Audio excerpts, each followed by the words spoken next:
noches, hermanos, bienvenidos a Proyecto en Casa. Una vez más les saluda Charlie y bueno, para darles las recomendaciones de siempre, de tener siempre un lugar que esté confortable para que podamos aislar todas las distracciones que tengamos, que pases la voz a todos tus amigos, ¿no? Los que estén en tu casa, por WhatsApp, mándales el link, ¿no? Y también que puedas compartir nuestra transmisión con el hashtag Proyecto en Casa. Bueno, sin más que decir y darles un abrazo grande, bienvenidos a Proyecto en Casa.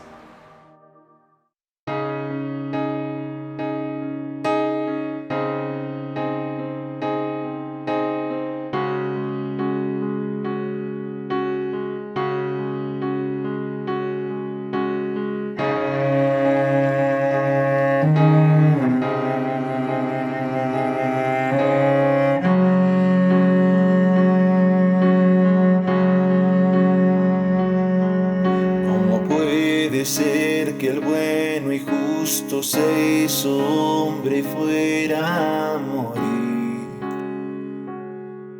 por el más vil pecador, como siendo yo su enemigo, el sufrimiento en mi lugar tomó en aquella cruz y cargó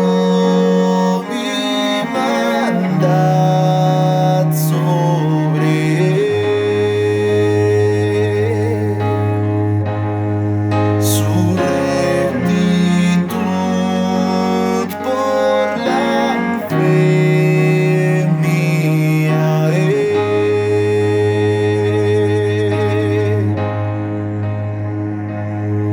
Aleluya, glorioso intercambio, oh cuán gran misterio, que por gracia salvo soy. Aleluya, gloria sea a Cristo por su sacrificio, declarado justo soy en él.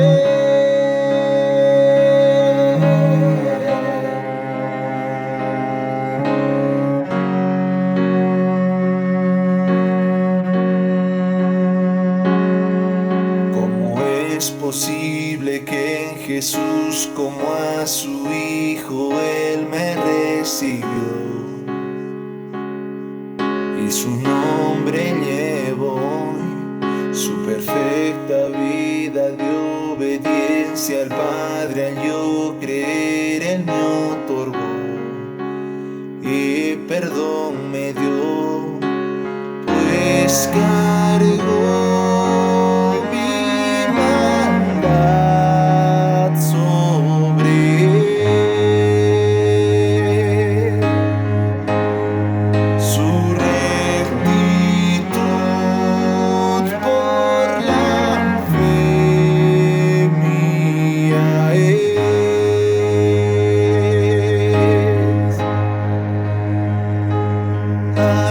Aleluya,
Muy buenas noches amigos, bienvenidos a una transmisión más de Proyecto en Casa.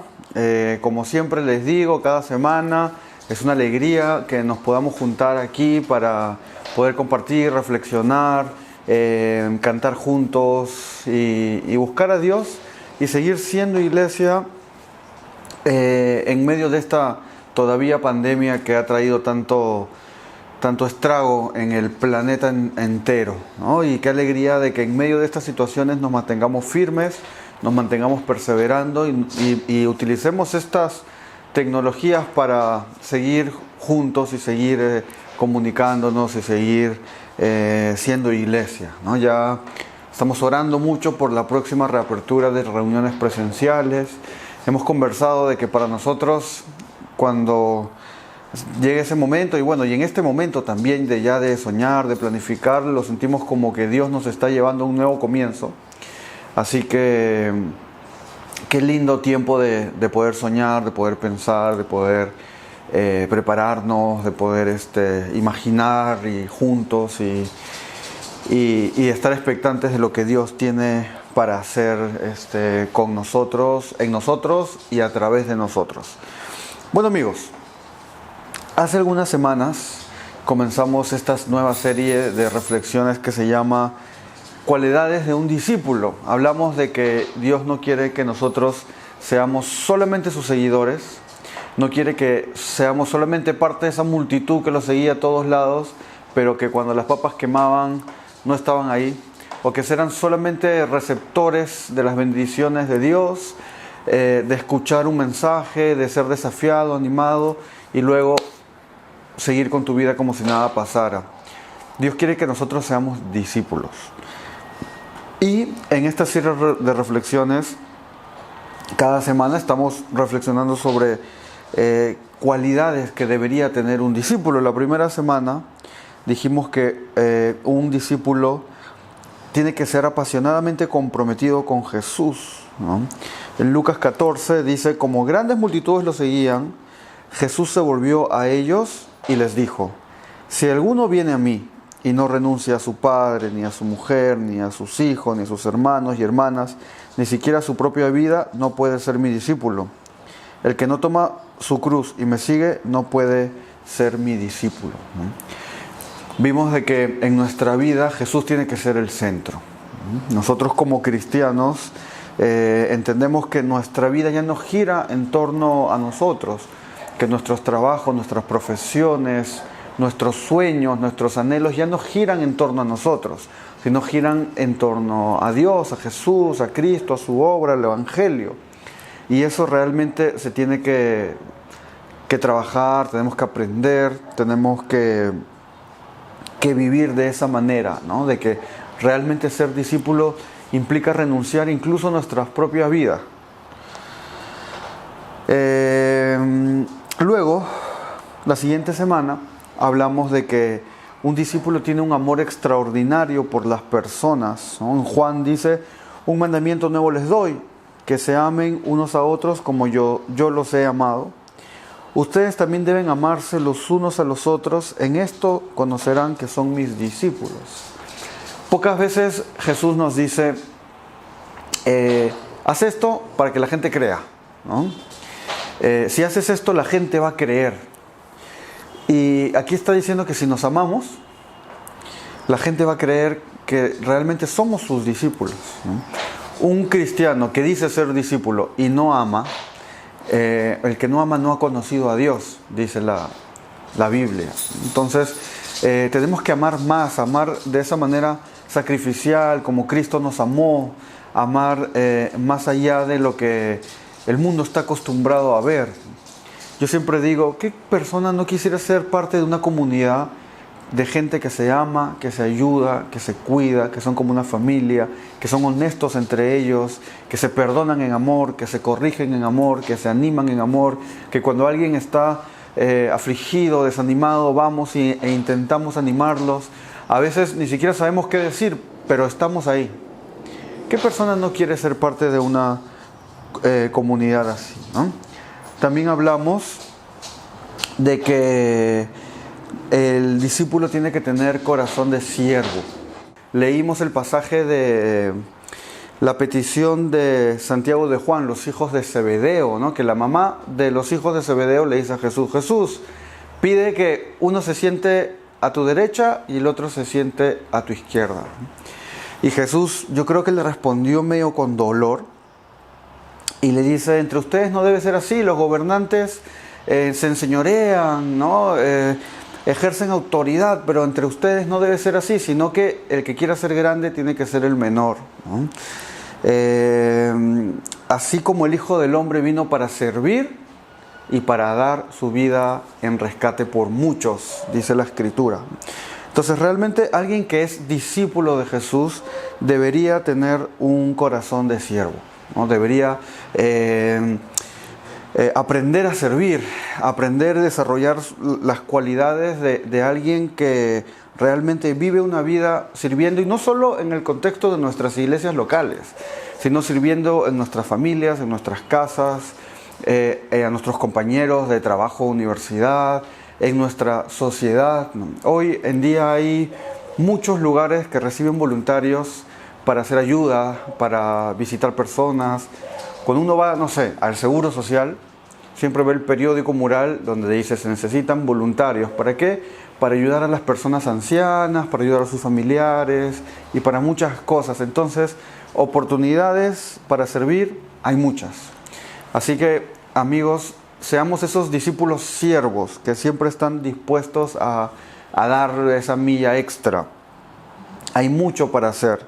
Y hoy, la cualidad que vamos a ver está en Juan capítulo 8, 31 al 32, que dice: entonces Jesús dijo a los judíos que habían creído en él: si ustedes permanecen en mi palabra, serán verdaderamente mis discípulos.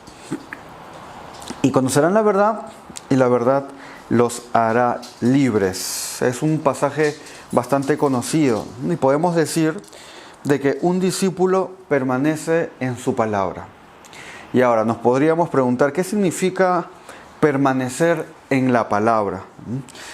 La primera cosa que yo veo que la Biblia nos orienta en cuanto a nuestra permanencia en la palabra es un llamado a conocerla.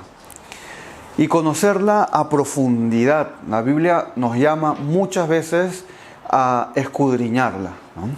A ver estos detalles profundos que la Biblia tiene preparados para enseñarnos verdades que a simple vista nosotros no podríamos deducir, interpretar o aprender, ¿no? Realmente tenemos que escudriñarla a profundidad, estudiarla a profundidad. Alguien dijo así, una frase que a mí me dejó pensando y todavía me sigue dando vueltas en la cabeza, ¿no? Dijo: la Biblia hay que leerla como cualquier otro libro, pero la Biblia también hay que leerla como ningún otro libro. ¿Y a qué se refería? De que cuando nosotros estudiamos la Biblia, las leemos así como leyéramos cualquier otra literatura, ¿no? Una lectura no veloz, pero una lectura a un ritmo natural, leyéndolo como cualquier otro libro que antes hayamos leído. Ese es un hábito bueno, pero también con la Biblia hay que acercarnos de una manera en la que no nos acercamos a ningún otro libro, ¿no? Tratar de buscar un espacio donde podamos estar tal vez solos, sin distracciones externas y nos permitan enfocarnos a reflexionar de una manera más profunda. Tenemos que buscar en oración a Dios que Él nos ayude a entender las verdades que están ahí escritas en su palabra. Tenemos que leerla como ningún otro libro. Nosotros no nos podemos a orar cuando leemos cualquier otro libro de la literatura universal, ¿verdad? Pero con la Biblia nuestro corazón tiene que tener otra expectativa. Con la Biblia nuestra mente tiene que tener otra apertura. Tenemos que estar dispuestos a que la Biblia nos transforme de adentro hacia afuera, de que realmente los pensamientos de Dios reemplacen nuestros propios pensamientos. Así que, amigos, la Biblia la debemos leer como cualquier otro libro, pero también debemos leerla como ningún otro libro, ¿no? Con mayor detalle, con mayor cuidado, con mayor respeto, con mayor reverencia. Un discípulo permanece en la Escritura, ¿no? Y podría citar muchos versos que nos llevan a tener un hábito profundo de constante reflexión, de estar todo el tiempo meditando en la palabra de Dios. Gracias a Dios, hoy nosotros tenemos la Biblia en muchas versiones y también tenemos muchos recursos que nos ayudan a entenderla y a estudiarla de una manera más profunda, ¿no? ¿Qué más significa permanecer en la palabra, ¿no? Significa que la tenemos como una fuente de autoridad, como una fuente de doctrina y nos sometemos a ella, ¿no? Es válido pensar diferente, ¿no? Yo siempre digo, en un lugar donde todos piensan igual, probablemente nadie piense. Esa frase yo la repito mucho. Y en la vida cristiana no todos pensamos igual. Eso no es novedad para nadie. Hay muchas iglesias que tienen diferentes ideas sobre algunos puntos que no son puntos esenciales para la fe cristiana, ¿no? Pero que se puede tener discrepancias, ¿no? Pero hay cosas que en la Biblia sí son absolutas. Hay cosas que en la Biblia va a contradecir nuestras ideas. Y por más que tú pienses diferente, lo que prevalece es la verdad de Dios. Y tenemos que estar dispuestos a eso. Si realmente creemos que la Biblia es la palabra de Dios, debemos demostrarla de que nuestras ideas nunca van a estar por encima de lo que la Escritura dice, ¿no? Puedes tener ideas diferentes, pero al final va a prevalecer lo que la Biblia dice, ¿no? Y someterse no es hacer algo que tú estás de acuerdo, ¿no? A veces vemos en la Biblia y dice ayuda al pobre, y tú ayudas al pobre porque estás de acuerdo de lo que es ayudar al pobre, ¿no? Eso no es someterte, eso es hacer algo que tú también estás de acuerdo. El someterte a un gobierno, someterte a una autoridad, someterte a la Escritura, es principalmente cuando tú haces cosas de las cuales no estás de acuerdo. A mí a veces me dan un consejo del cual no estoy de acuerdo, pero yo me someto porque entiendo de que esa persona es más sabia que yo, ha caminado más que yo, su experiencia le ha traído mucha sabiduría que yo aún estoy desarrollando. Entonces, aunque a veces no lo entiendo y no lo comprendo del todo, yo me someto a un consejo así, ¿no? Y en la Biblia, muchas veces, la Biblia nos contradice, amigos. El Evangelio nos confronta. Entonces, muchas veces nuestro corazón va a querer ir hacia la izquierda, pero Dios nos va a decir vamos hacia la derecha, ¿no? Y someterse es hacer lo que tú no quieres hacer muchas veces. Tu carne te dice yo quiero ir para allá, pero la Escritura te dice no, tú tienes que ir para acá. Tu corazón te dice quiero hacer esto, pero la Escritura te dice eso no. Tú te sometes cuando haces esas cosas donde hay conflicto dentro de ti, cuando tú cedes y dices no, la Escritura está por encima de lo que yo quiero, de lo que yo opino y de lo que yo pienso. Eso quiere decir que nuestra intelectualidad está anulada para nada, todo lo contrario. Yo escuché que dijo, y que me quedó muy marcado, dijo así: muchas veces a los cristianos se nos acusan de tener la mente muy cerrada, pero si nos ponemos a pensar, la gente escéptica que no se rinde a Dios, ellos basan toda su vida en lo que pueden ver, en lo que pueden comprobar de una manera de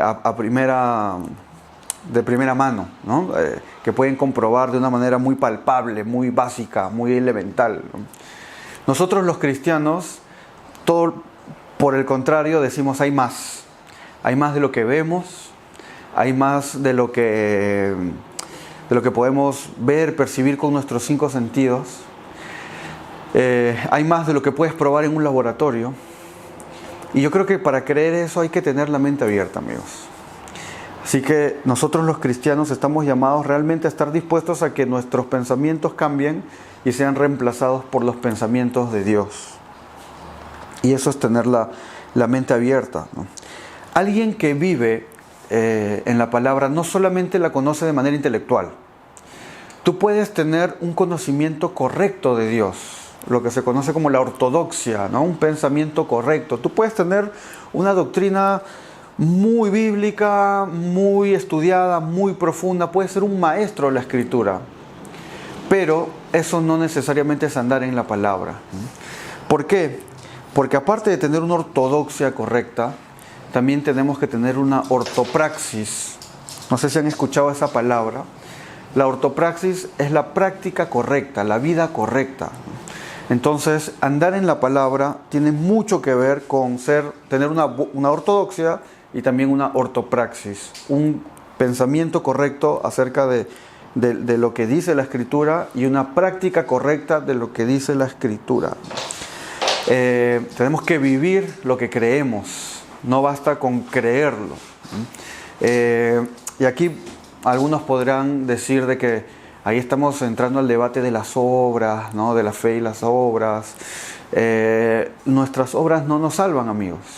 Pero una evidencia de que andamos en Dios y que hemos sido transformados es que hacemos estas obras y vivimos la palabra de Dios, ¿no? Alguien dijo así: nuestras vidas es la única Biblia que mucha gente lee. Y esto es algo que la verdad es que no podemos huir de eso. Realmente muchas veces nosotros somos la única Biblia que mucha gente lee. Nuestras vidas comunican verbalmente, pero se dice que el 70% de lo que comunicamos no es de manera verbal. Qué fuerte eso, ¿no? Entonces cuidemos lo que comunicamos con nuestra vida. No solo seamos ortodoxos en nuestros pensamientos de Dios, sino llevemos nuestra vida en una ortopraxis, ¿no? Una práctica correcta de la fe. Y otra cosa que a veces no hablamos mucho, que la palabra de Dios hay que defenderla. Y yo sé que para algunos dicen, Dios no necesita ser defendido. Yo estoy de acuerdo que Dios no necesita ser defendido. Sin embargo, en nuestros corazones muchas veces va a albergar la duda. La duda es parte de nuestras vidas. Muchas veces nos cuesta entender ciertas cosas, no nos entra y vamos a dudar. Yo creo que persona que no ha dudado no lleva una espiritualidad honesta, porque es producto de la duda que nos lleva a profundizar más. Yo creo que de quien primeramente debemos defender la Escritura es de nosotros mismos. Y por eso es que nosotros nos preocupamos por entender racionalmente qué tan confiable es la Escritura. La evidencia externa, la evidencia interna, ¿no? Vemos que realmente hay bastante sustento para confiar en que la Biblia es un libro primeramente históricamente preservado, sin una tasa de distorsión que afecte el contenido. Y también hay una evidencia interna en la correlación que hay en todos sus relatos de que realmente es milagroso que haya tanta simetría en el contenido, a pesar de que es un libro que se escribió durante millones de años. Bueno, son 66 libros que se escribieron durante varios miles de años, perdón.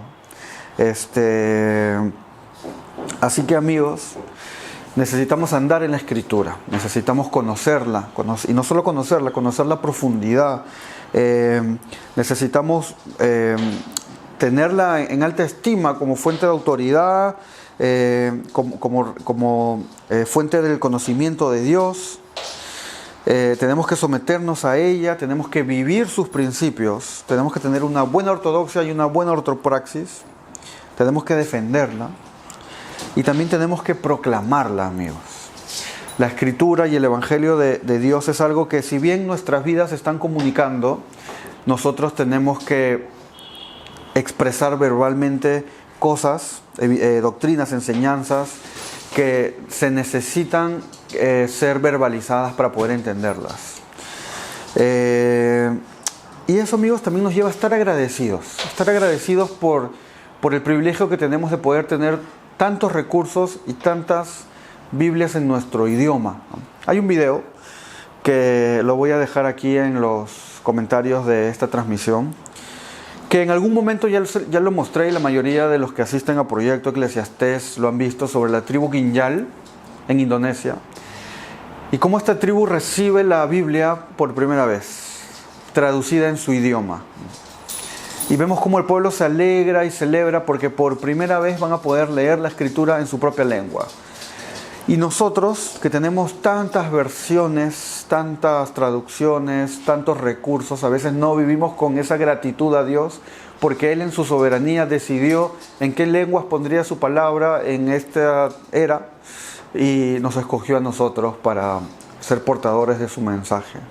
Y es nuestra responsabilidad el llevar ese mensaje hasta el rincón más lejano del mundo.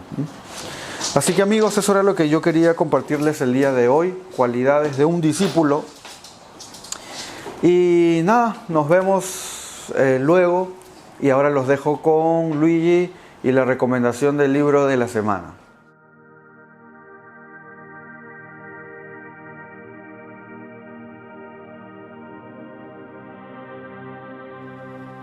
Chicos, ¿cómo están? Buenas noches con todos. Nuevamente aquí para la recomendación del libro de la semana, esperando que se encuentren bien. Y bueno, hoy día quería traerles otra vez a Francis Schaeffer a la recomendación del libro de la semana. Quería traerles su obra ¿Cómo deberíamos de vivir entonces? Este libro me encanta, me fascina, porque es un libro pequeño que se encarga de traernos la historia de la humanidad. Sí, este libro nos trae la historia de la humanidad en 10 capítulos. En 10 capítulos, Francis da un recorrido por lo que es todo lo que ha ocurrido desde el inicio de la humanidad. Pasa por las diferentes corrientes, la edad romana, la edad media, etcétera, etcétera. Y él nos lleva por todas estas épocas diciéndonos cómo la raza humana desde el inicio desde la edad romana ha ido decayendo, ha ido cayendo en su, si bien es cierto en lo que es el aspecto tecnológico y todo eso, la humanidad fue avanzando en la literatura y todo ello, pero en el aspecto moral la humanidad fue decayendo poco a poco, hasta llegar a la decadencia de nuestra época. Bueno, este libro es del 1970, así que más o menos hasta ahí es donde va, pero nos muestra cómo la moral de la humanidad fue decayendo y el cristianismo fue creciendo en la influencia que tenía sobre las personas, ¿no? Una influencia positiva, claro está. Entonces, este libro es muy recomendado para todos aquellos que les guste la historia, para que quieran saber un poco más de filosofía de repente, un poco más de los movimientos por los que ha pasado la humanidad. Y claro está, Francis Schaeffer es un excelente escritor que merecemos o que debemos de leer en este caso. Así que les recomiendo este librito, esperando que lo puedan leer. Y le voy a mandar el link, le voy a dejar el link para que lo puedan descargar, porque ese libro es un poco complicado de encontrar, pero en internet está para descargar. Así que bueno, eso es todo, que Dios me los bendiga y que tengan una excelente semana. Amén.